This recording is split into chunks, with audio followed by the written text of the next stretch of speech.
عقل کی آنکھ سے۔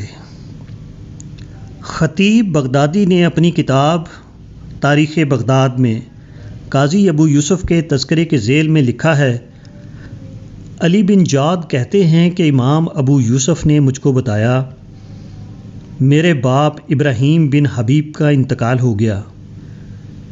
میری ماں نے مجھے ایک دھوبی کے یہاں خدمت کے لیے رکھ دیا۔ میں اکثر دھوبی کو چھوڑ کر امام ابو حنیفہ کے حلقہ درس میں چلا جاتا اور وہاں حدیث اور فقہ کا علم حاصل کرتا۔ میری ماں کو معلوم ہوتا تو وہ آتی اور میرا ہاتھ پکڑ کر دوبارہ دھوبی کے یہاں پہنچا دیتی۔ جب ایسا قصہ بار بار ہونے لگا تو میری ماں پر شاک گزرا۔ اس نے امام ابو حنیفہ سے کہا،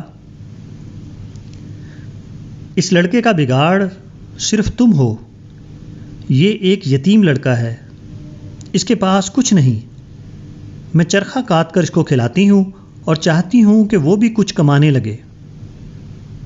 امام ابو حنیفہ نے میری ماں سے کہا، وہ پستہ کا فالودہ کھانے والا علم حاصل کر رہا ہے۔ میری ماں یہ کہتی ہوئی واپس چلی گئی۔ معلوم ہوتا ہے کہ بڑھاپے کی وجہ سے تمہاری عقل جاتی رہی ہے۔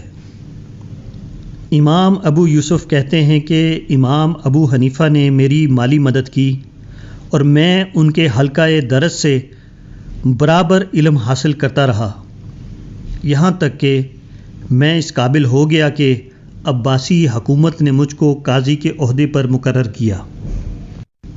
اب میں خلیفہ ہارون رشید کی مجلس میں بیٹھنے لگا۔ میں اس کے دسترخوان پر کھانا کھاتا۔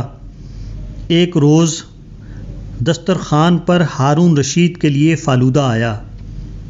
ہارون رشید نے کہا، اس کو کھاؤ۔ میں نے پوچھا، اے امیر المومنین، یہ کیا چیز ہے؟ ہارون رشید نے کہا، یہ پستے کا فالودہ ہے۔ یہ سن کر مجھ کو ہنسی آ گئی۔ ہارون رشید نے پوچھا کہ تم کیوں ہنسے؟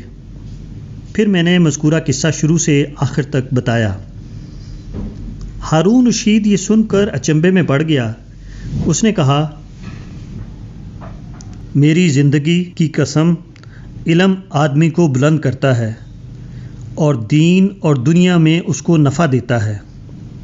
اللہ ابو حنیفہ پر رحم کرے، وہ اپنی عقل کی آنکھ سے وہ چیز دیکھ لیتے تھے جس کو وہ اپنے سر کی آنکھ سے نہیں دیکھ سکتے تھے۔ کانا ینظر بعینی عقلہ ما لا یراہ بعینی راسہ۔ انسان کے چہرے پر اللہ نے دو خوبصورت آنکھیں دی ہیں جن سے وہ تمام چیزوں کو دیکھتا ہے، مگر ان آنکھوں سے جو کچھ نظر آتا ہے وہ صرف ظاہری چیزیں ہیں۔ زیادہ گہرائی اور زیادہ بامعنی چیزیں دیکھنے کے لیے ایک اور آنکھ کی ضرورت ہے، یہ بصیرت یا عقل کی آنکھ ہے۔ جو شخص صرف سر کی آنکھ رکھتا ہو، اس کا دیکھنا ایسا ہی ہے جیسے کوئی شخص مشین کے اوپر کا ڈھکن دیکھے مگر اندر کے کل پرزوں سے بے خبر رہے۔ ایسا دیکھنا نہ دیکھنے سے بس برائے نام ہی مختلف ہے۔ بڑھیا کی ظاہری آنکھ نوجوان کا مستقبل صرف دھوبی کے خدمتگار کی صورت میں دیکھتی تھی، مگر اسی نوجوان کو جب ایک عقل کی آنکھ والے نے دیکھا تو وہ اس کو بادشاہ کے دسترخوان پر بیٹھا ہوا نظر آیا۔ عقل کی آنکھ آدمی کو کس طرح حاصل ہوتی ہے؟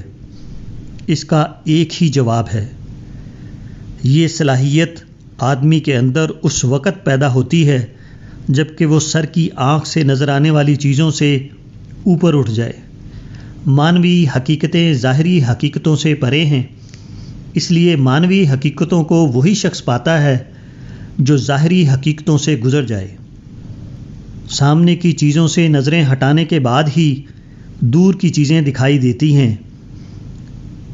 اسی طرح گہری باتوں کو آدمی اس وقت پاتا ہے جب کہ وہ اوپری باتوں سے بلند ہو جائے۔ چیزوں کے ظاہری روپ میں گم رہنے والا کبھی چیزوں کو ان کے اندرونی روپ میں نہیں دیکھ سکتا۔